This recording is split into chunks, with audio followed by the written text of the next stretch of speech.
I feel like tithing is one of those things that's frowned upon whenever a priest talks about it within a homily, but it's something that's so pertinent and important to our Catholic Christian walk that I feel like it's important to discuss where the history of it comes from and why it's still important today. So when we look at the Old Testament, we can see Cain and Abel, and we see Abel sacrificing his fattest calf, his most prized piece of cattle, to God, and Cain becoming jealous of this approval that Abel was getting from God to the extent that Cain actually ends up murdering his brother. So we see how much this first and foremost and most prized piece of what's coming to us, how important that is to God. So then when we look at today, we say, oh, well, I don't have a fattest calf to sacrifice to God. And that's not what we do anymore because of Christ's sacrifice on the cross. But when we look at buying ground chuck instead of prime rib, we can see that sacrifice that ends up coming to fruition, which is very similar to that of the Old Testament version of Cain and Abel.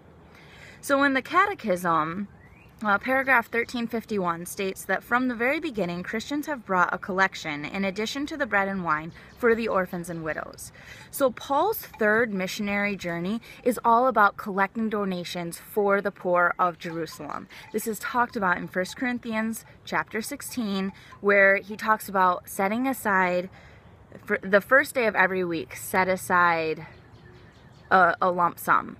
So we're called right in there to set aside something for something beyond ourselves.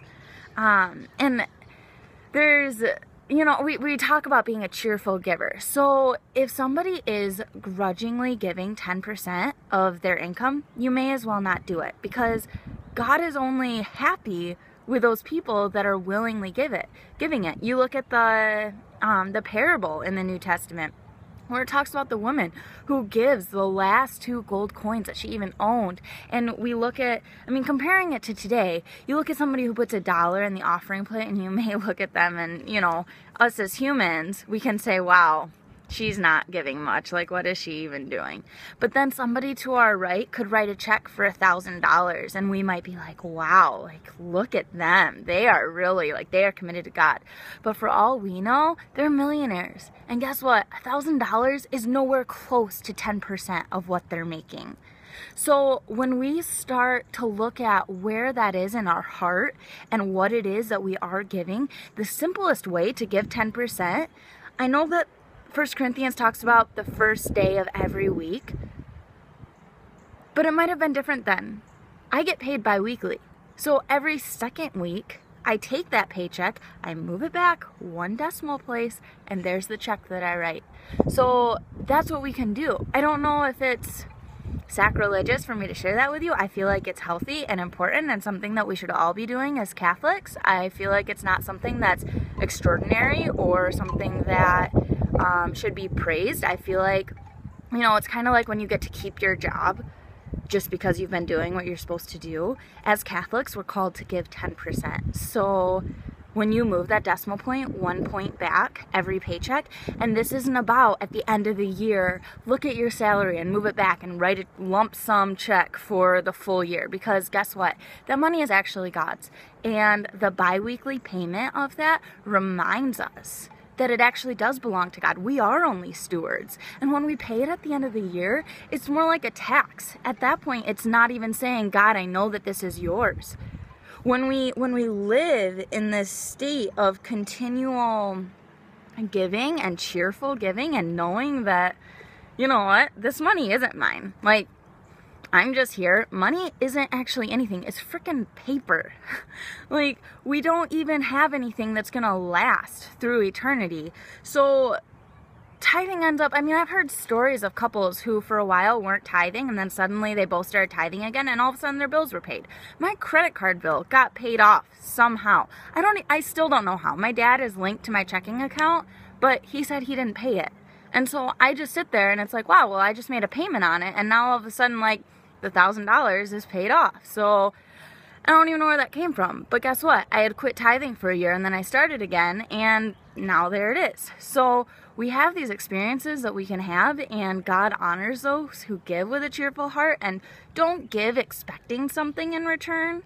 but simply just give in the knowledge of knowing this money isn't mine anyway, and this world is going to expire, and all that really matters is what's beyond. So give what you can, give with a joyful heart, don't give grudgingly. I mean, in Matthew 23:23, Jesus actually tells the Pharisees that their tithes mean nothing because their faith and mercy don't even mean anything. So when we start looking at, oh, well, yeah, okay, I'm writing a check every other week for 10%. Here you go, God. Here you go, God. Here you go, God. And don't actually mean that with the fullness of our heart, it's not rewarded anyway. It's not something that's, when we look at a spouse and what we can sacrifice for them, when we sacrifice an evening of work to say, I'm going to spend this time with you because you're important to me, versus, well, fine, I'll just take that night off and let's just go and do whatever you want to do, like, fine. And then we have a grudging attitude about it, our spouse is not going to appreciate that, or our boyfriend or girlfriend, or whoever it may be, whether it's even our family, mother, daughter, whoever. We have to go with a cheerful heart, and we have to sacrifice these things with a willing and joyful heart to truly reap the benefit that God has to offer with it, that we have to gain from relationships that we have from those around us, which includes God himself. So it's something that I'm passionate about, that I've become more passionate about in the last little while. So I hope that this is helpful for you, and I am back. I will be posting again every Sunday. The month off to rejuvenate was good, and I look forward to seeing you guys again in the comments, and I hope that God is blessing your lives, and I will see you again next week. God bless and happy Sunday.